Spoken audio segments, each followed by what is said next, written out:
So, Professor McCloskey, many congratulations on your honorary degree, which you're receiving today. Thank you very much. Could I ask you briefly, what does it mean for you to be receiving this degree? Well, it means a great deal to me. I've always been a sort of a crazy Anglophile, to the extent that yesterday I was in Lord's watching the cricket, and to be honored by an important English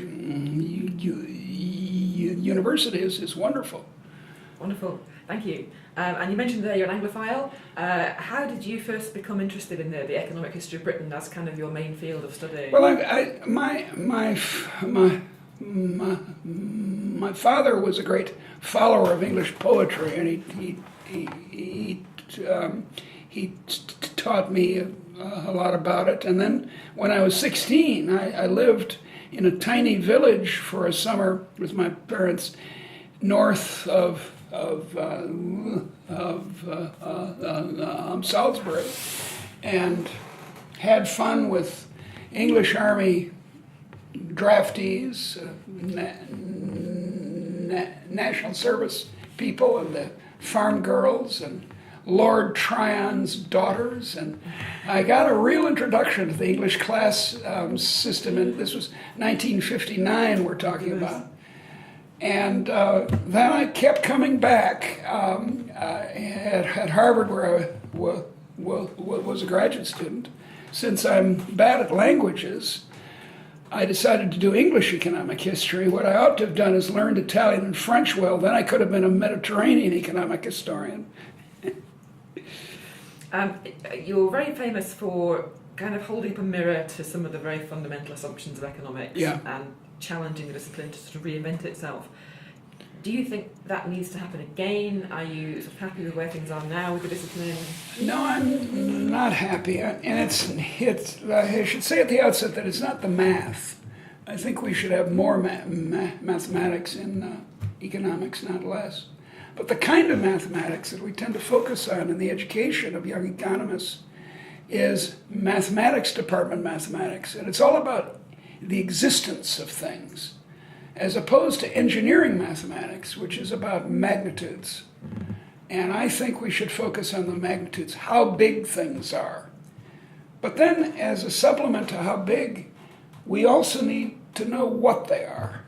And it's the arts, the humanities, that tell us philosophy, history, the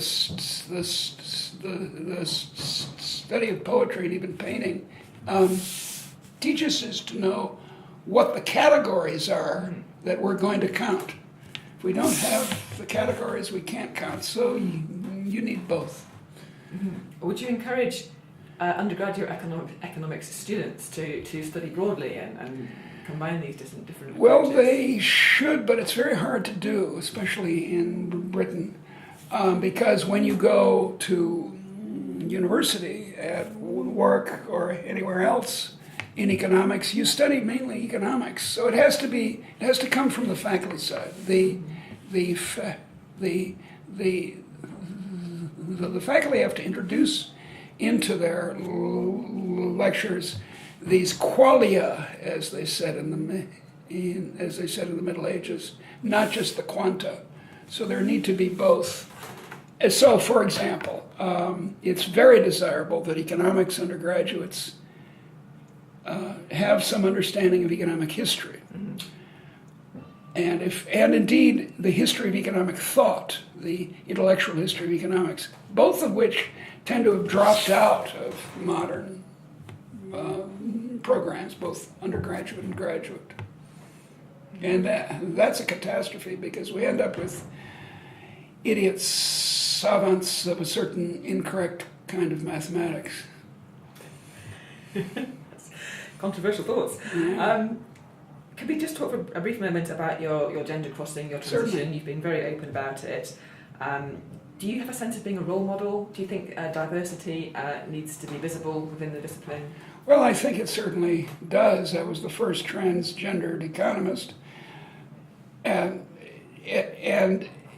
it's a minority interest, I have to say, but it's more common than people think. Maybe 1 out of every 400 or 500 born males or females want to change gender, as we're gradually discovering. And it's more or less equal male to female, female to male. And it's become so uncontroversial. When it's necessary, I say, well, I was once a man.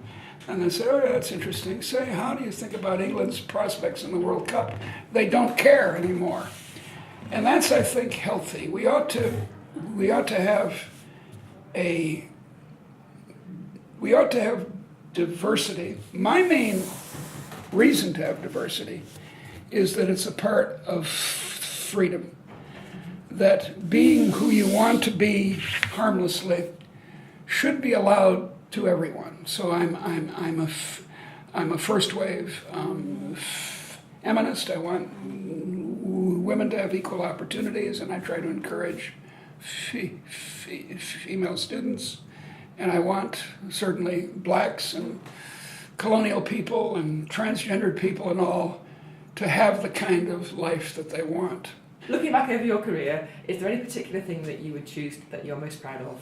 Well, it's always your last child that you are most excited about, and my last child was a trilogy on, it's called the Bourgeois Era, 3 stout volumes, the third even stouter than the other 2. And its theme is that first, what we usually call capitalism, although I hate the word, is not evil in itself. On the contrary. And the other point is that the cause of it was not material. It wasn't trade or exploitation or the usual suspects. It was the liberal idea. The idea, as Adam Smith expressed it, the liberal idea of equality, liberty, and justice. And that, I think, is my most important books, or are my most important books. But I've done others, so please read them, especially buy them. That sense that it was ideas that were the root of progress rather than capital, does that say anything about the importance of perhaps access to education, access to universities? Oh, yes. If you haven't got... Look, among the great inventions in the modern world, the steam engine, airplanes, and so forth, is the modern university, invented, most people don't know, in 1810, the University of Berlin. And the idea was to combine, as you do here very much, combine research and inquiry, teaching, with exploration in the field. And the students, both undergraduate and especially graduate students, are to be active explorers. And that's a wonderful invention. And it has material consequences, German chemistry, for example, in the 19th century.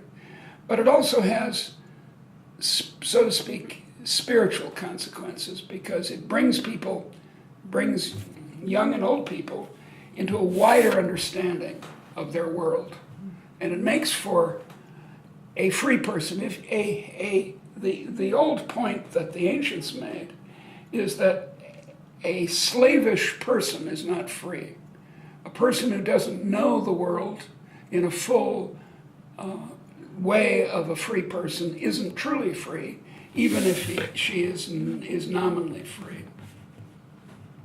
Thank you very much. And just finally, do you have any thoughts for perhaps words of advice for students who are graduating alongside you today? Well,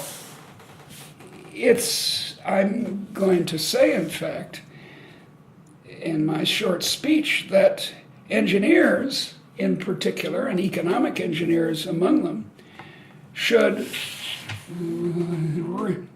understand that there's this qualitative world or scholarship that they need to be aware of, so that they understand the categories. I mean, in the case of economics, what's the good life? and how does the economy relate to the good life is a crucial question for our science.